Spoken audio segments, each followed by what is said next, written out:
Y'all killing me with this. And when we were talking about Kill Tony, I was mentioning about the fact that, like, I really don't understand what people actually like about this show. Like, it really throws me off. Because once again, you got the whole thing is like an open mic, but it's names out of a bucket style. Everybody gets 1 minute. 1 minute stand-up, right? Now, it's mostly supposed to be like people out of the audience. This is, I actually think I found out the formula as to why this show is actually like gotten to the point or the popularity that it's gotten to. Here's my theory. So you have a comedy club, you need to fill seats on a Monday night when nobody's going to be there. So you start an open mic, right? But then you notice that the open mic is not really doing that great either. Right? So because open mics, it's not just customers that are coming in that are making the club money. It's the comedians that are coming in too. You know, yeah, it's free to sign up for the open mic, but you're going to buy drinks, you're going to get thirsty, you might get hungry, you're going to buy some food. So the club owner and manager is looking at you, the open micers, the same way he's looking at the customers. And Tony Hinchcliffe, he caught on to that, right? He caught on to that mindset. So he said to himself, how can I come up with a show that guarantees people will be there every single week, right? And that's where he comes up with the idea of Kill Tony. So now you have this open mic, but everybody only gets 1 minute, so you can really cram an ass load of comedians into that time frame that you have for that slot in that venue, right? And that's an assload of customers for the club, so they're going to greenlight this idea. Guaranteed or your money back. By some stroke of luck, this show actually starts catching some legs locally, right? But it just keeps getting bigger as the word spreads because more people want to sign up for the open mics. So now you get an average of 250 to 350 people that sign up for this thing every single week because it's gained a little bit of popularity. See, it's like a figure eight. The show gains a little bit of popularity. People want to ride the coattails of that popularity, so they show up to the show in hopes of getting signed up. And then the show gains a little bit more popularity because people, want to ride the coattails of that popularity, so they sign up for the show in hopes of getting on stage, and more. It just keeps happening, right? Picture a snowball falling down a hill. It's getting, it's getting bigger. It's getting bigger. It's getting bigger. Next thing you know, you got this big, giant fucking avalanche of a snowball getting ready to hit the town. Nobody wants it. That's Kill Tony. That's exactly what Kill Tony is. So that's how he figured out this way to make sure that the seats constantly stay filled. It's not always, strictly audience members that are making the venue money. So any venue would be happy to have this show at their spot. Here's the reason why I'm not a big fan of it. Most of the people that they have as regulars on the show, see, in between them pulling names out of the hat, they have these regulars that come on. They all suck. They're all like half retarded. And I'm not talking literal retarded. They don't actually have mental health problems. I'm talking these people are fucking A-boffs, man. It's like they all got dropped one too many times on their head. And for some reason, that's the formula of the show. If you show any signs of retardation, not the actual kind, the you're an idiot kind. You show any signs of that, you're a regular. Tony's going to have you up there every fucking week. And that's what I kind of wanted to get into. Because I'm telling you, once I show you some of these people that they're calling headliners and regulars on this show, oh, it's over, bro. It's over.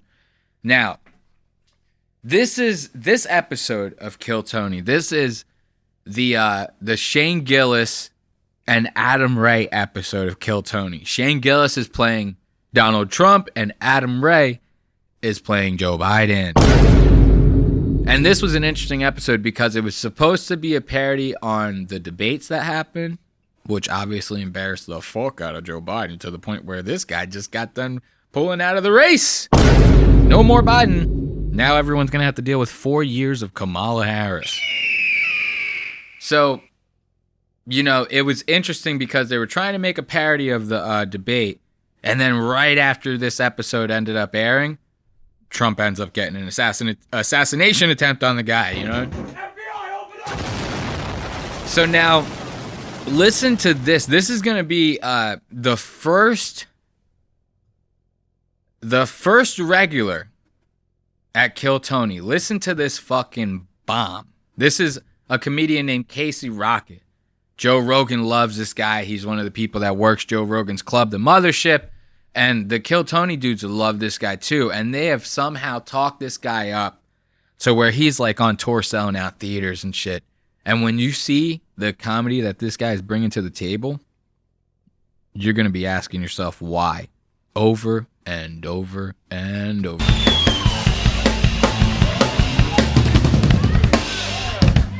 Yeah. I've been waiting all day for Sunday night. All right, cool. Hell yeah. NFL on what? KT. All right, cool. God, it's funny you bring that up, Tony. All right. This seems to be like a common theme with the regulars at Kill Tony. They get up there, they waste the first 6 seconds freaking the fuck out because they have it almost seems like they have no idea what they're going to say. You know, it's hard enough to write a stand-up routine as it is. To have to come up with one new minute every fucking time. And here's the thing that I don't dig about this, about what these comedians do during this episode in particular, is the fact that like Shane Gillis and Adam Ray are there dressed up as Biden and Trump. The regulars try to like cater their sets to like this presidential undertone. Like they try to bring this like electoral undertone to their sets, which causes them all to bomb horrifically. And I don't think they realize that it doesn't translate well to the audience. You know what I mean? I don't give a... Adam Ray and Shane Gillis are there as a bit. We all know they're not actually the presidents and the presidential elect. So just make with the fucking jokes and stop trying to make it like relevant to the fact that they're there. Okay? Nobody gives a fuck. This guy, Casey Rocket, ended up missing the memo. Listen to this fucking horrific set. A lot of people have been asking me, Titty Boy LaCroix, and I say speaking, and they say, who are you? Really? And I tell them the truth, ladies and gentlemen, and in many ways I'm an oil man. I buy oil. Okay. So for those of you listening right now, he's an oil man, this Casey Rocket. He buys oil, you know, that's like one of the punchlines. I buy oil. Now, you notice there's like, right now there's like 400 people in the audience. Maybe 6 of them are laughing, right?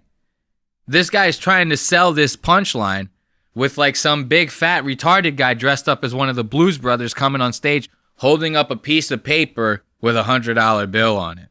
As if that's going to be like some jaw-dropping thing where the audience is going to go, oh my God, look at how funny that fat retard is on the stage. It's so fucking hilarious. Because Casey Rocket is an oil man. He's an all-American oil man, I'm telling you. It's just stupid. And normally a professional comedian, they start to feel the heat, they bail. They start pulling out other bits that they know are going to hit. This guy, I got to give him the respect. He stays committed to this bit and drowns the entire fucking time. I sell oil. Now he's signing a paper to sell it. I drink oil. He drinks oil. Now he's got the big fat guy brings him a Jaeger on stage. He drinks it like it's oil. I go to the hospital because I drank too much oil.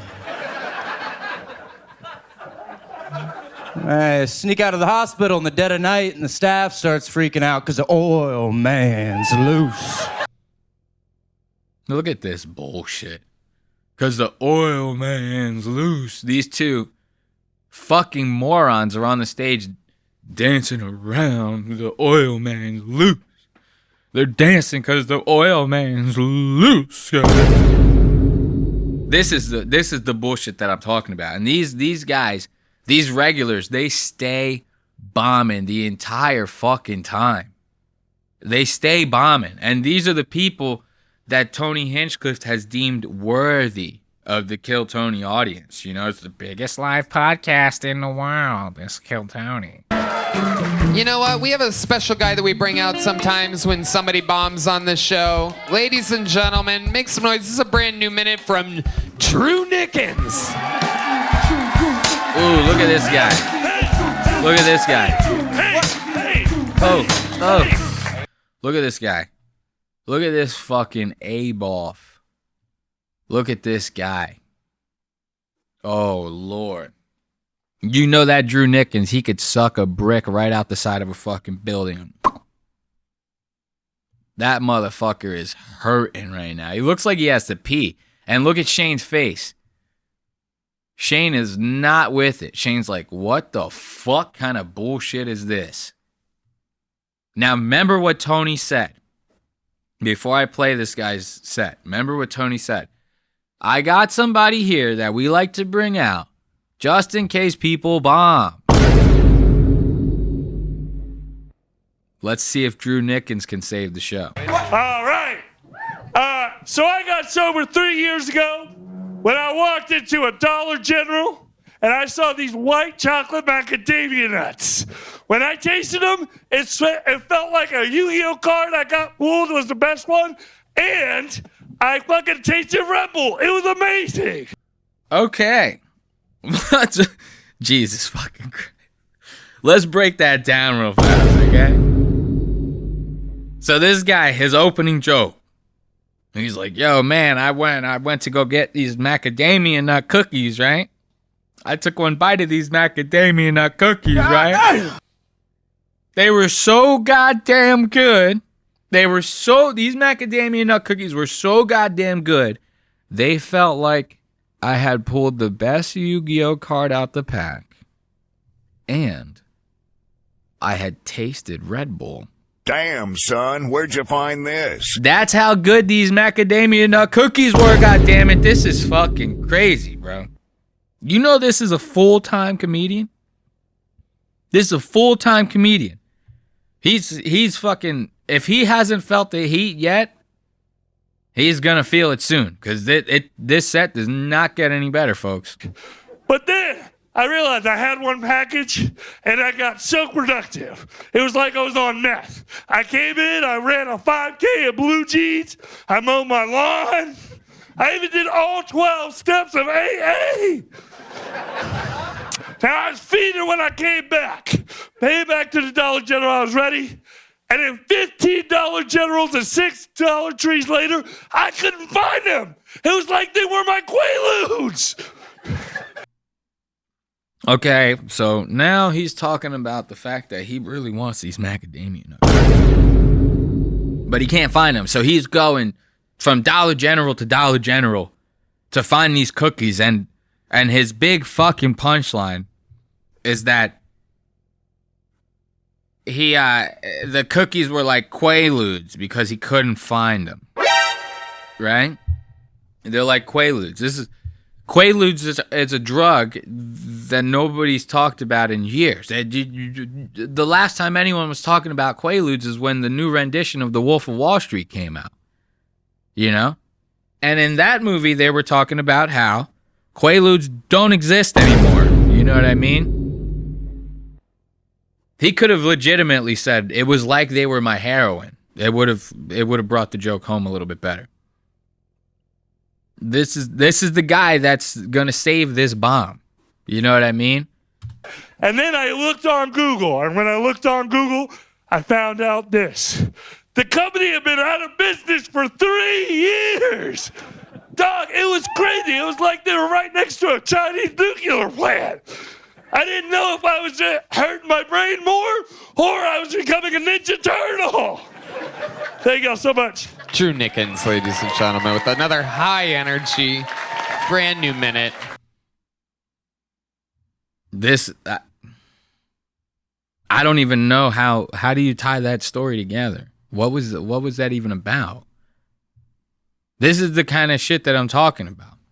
These are the regulars. These are the people that are supposed to be like in between the open micers that get pulled out of the bucket so that these guys can like keep the show going. You know what I mean? Just like Tony said, they bring these guys up because of the endless bombs that happen during the show with the names that get pulled out. You know, comedy's not for everyone.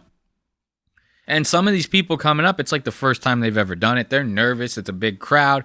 They know hundreds of thousands, maybe millions of people are listening on like Spotify or some shit, you know. They could be nerve-wracking, you know.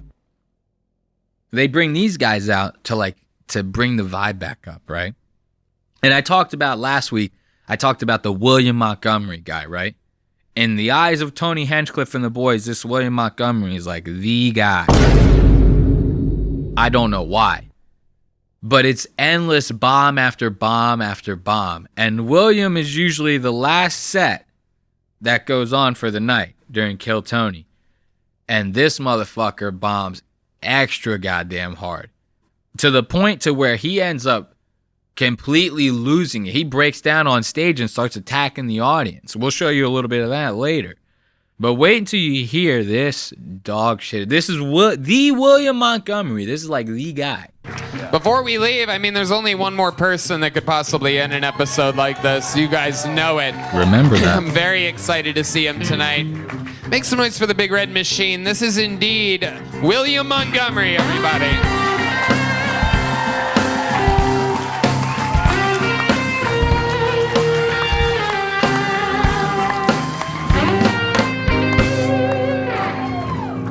We built this city on rock and roll.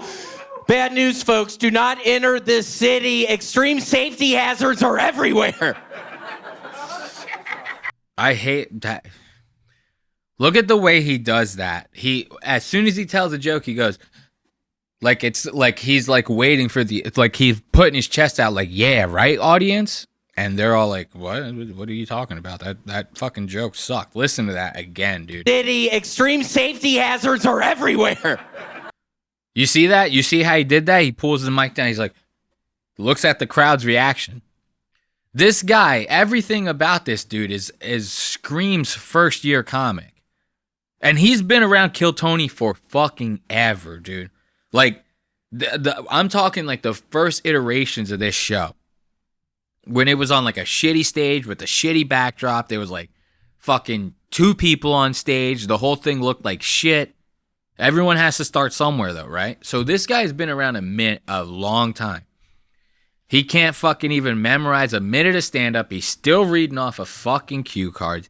And he still, after every joke, puts his mic down and stares at the audience for approval. This is not some headliner fucking guru comedian.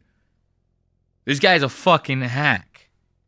And the audience knows it. And they don't cut him any slack this time. Usually the audience laughs this shit up. Because they're like, oh, we love Kill Tony. We're here for the show. We keeping the vibe alive. So they usually fucking give it up for this fucking crazy nut. I'm cursing so much because I hate this guy's stand-up. I seriously do. Listen to the rest of this shit. Biden is ignoring everyone, telling him not to run. Earlier today, he said, hey, pal, I was the first black female to spend time in a concentration camp. We can beat Adolf Hitler. What the fuck was that? His jokes, I was saying it last week, they're always so wordy that by the time he gets to the punchline, you don't remember what he was talking about, like, originally. It's fucking crazy. Is it just me, or have the dragons in House of Dragons gotten sexier? Gotten sexier! The dragons in House of Dragons gotten sexier! I can't, dude. This is like, it reminds me of Lewis Black, this one. The fucking moron who thinks he's like some political genius just yells into a goddamn microphone. That's the punchline. We're yelling! It's so funny. It's hilarious.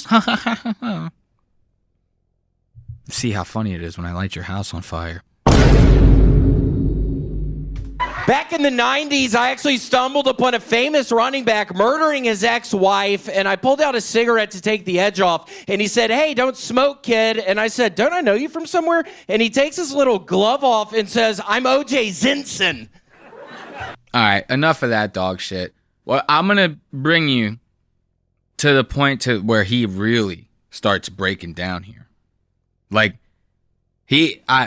the audience is not really laughing all that much. He thinks these jokes are fucking hilarious. Mind you, he's doing this headliner spot on Kill Tony once a week. So you have to, you can't, like, think about all the stuff you have going on in your everyday life, right? And then you got to write a new minute of stand-up every single week. So it's funny. Mike David of Red Bar said this exact point, and he fucking nailed it. So when you're going through life, sometimes it catches up to you, right? So now maybe it's hit like the middle of the week. It's Wednesday. You still haven't wrote that minute. But you're like, I got time. It's just a fucking minute. But then once again, life catches up to you, right? You got a couple more things came on your plate that you weren't expecting, and it slipped your mind. So now it's fucking Saturday night. You still don't have a new minute. So you're fucking scrambling because on Sunday night, everyone's coming. They're all bringing heat. Or so you think they're bringing heat. And this is a culmination of that. You know what I mean? This is like what happens when that type of shit goes on. Like, you can't, this is why comedians like work out their routines and then they come up with a solid hour and then that becomes a special. That's how they solidify their work. You can't just be going up a new minute every single fucking week. Yeah, for the open micers that are getting pulled out of the hat, you give them a minute. They're not going to be up every week. You know what I mean? You got to start rotating these regulars out, Tony. This formula ain't working.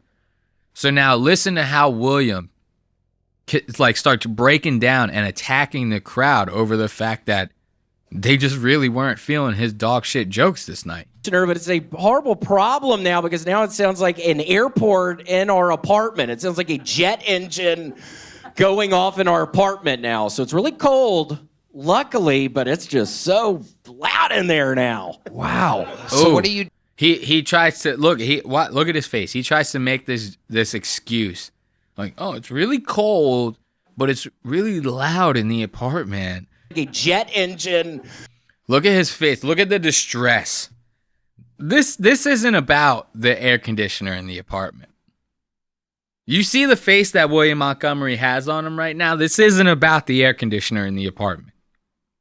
This is about the fact that he's fucking bombing. Not only this week, he bombed last week. And you know what?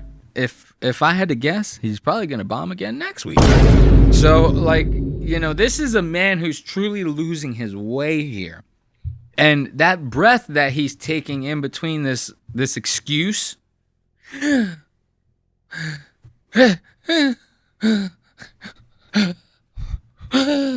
it says it all. It says it all. This guy is clearly in decline.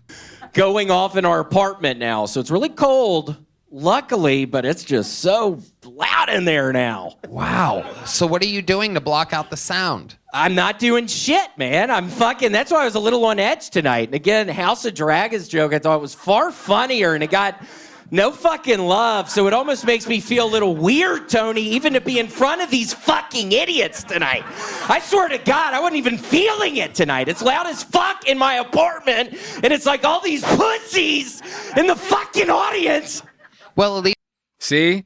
Now, this is fucking gold right here. This is classic hack comedian 101 right here. We're witnessing it almost in real time. This is hilarious. This is like the guy that what was his name? Like Nigel Sturges or some shit like that. The guy who played Kramer in fucking Seinfeld. You remember he bombed one time on stage, got heckled.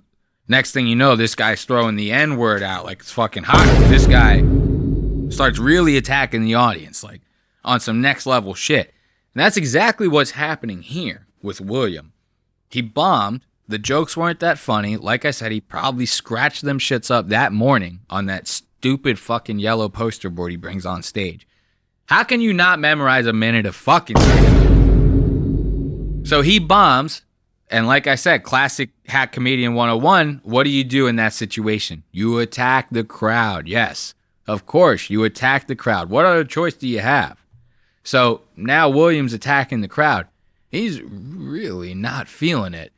And wait until you hear this joke that Tony brings out and just fucking crushes William right there on the spot.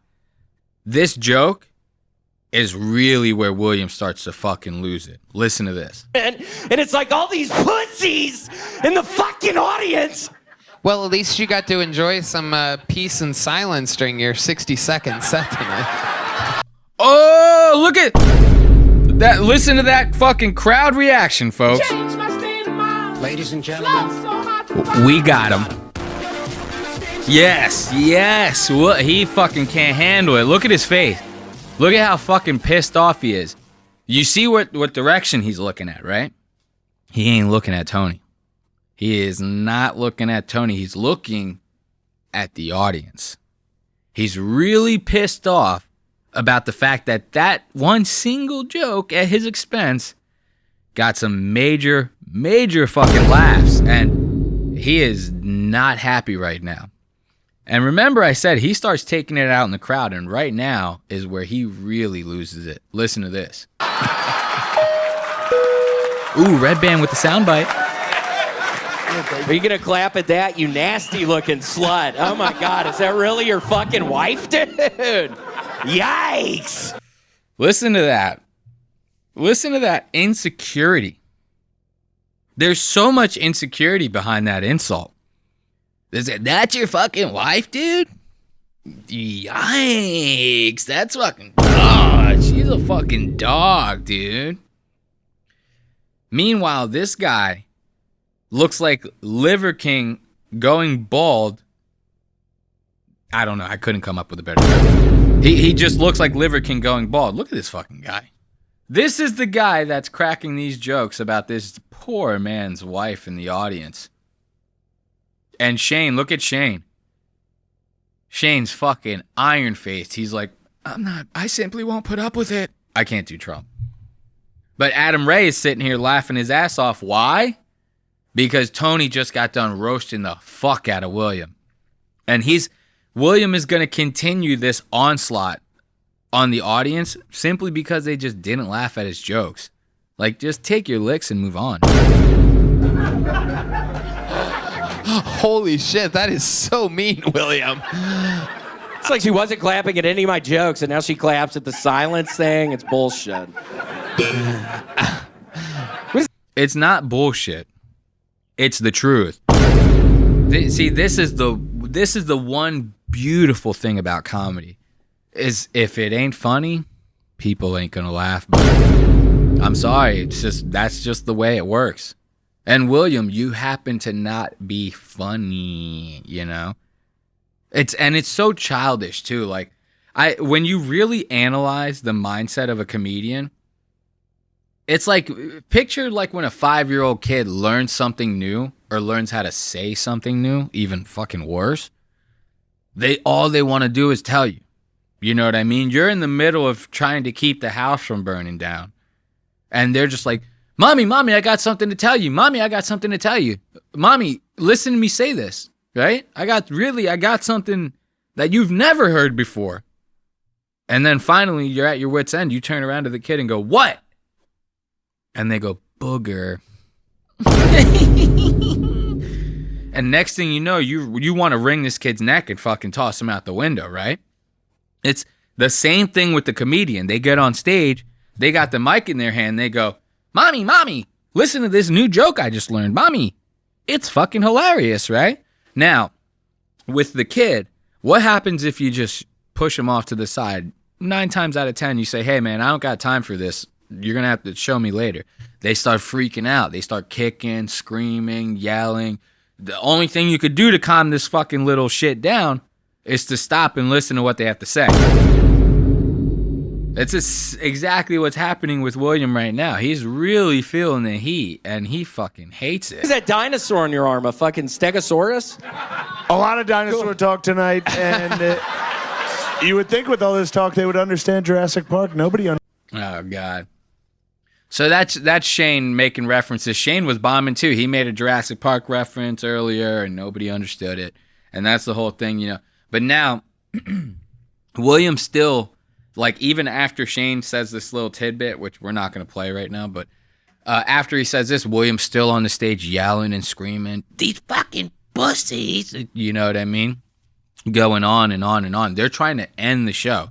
This thing's been going on for like over 3 hours in real time. The recorded episode that they posted is 2.5. Those things are edited down. So these guys have been going for like 5 straight hours. You know, the audience, they're all ready to go home. And William's still up there screaming. And Shane gets really fucking pissed about it. And listen to this last line that he says. I thought this was so fucking funny. A lot of people say this is one of the best shows that's ever happened. Probably the best show. I'm not tired or have to piss incredibly bad. I'll tell you what, when you have to pee and that guy's fucking screaming, it really hurts. So wrap it up, please. Yeah. See, even Shane's like breaking character saying this shit. He's like, I gotta pee so fucking bad. This guy fucking yelling at the top of his goddamn lungs. Shane's ready to fucking lose his shit. So fucking funny. So fucking funny. And that's going to do it for Kill Tony this week. You know, big round of applause for those fucking jerk-offs. And hold my fart like a bong rip.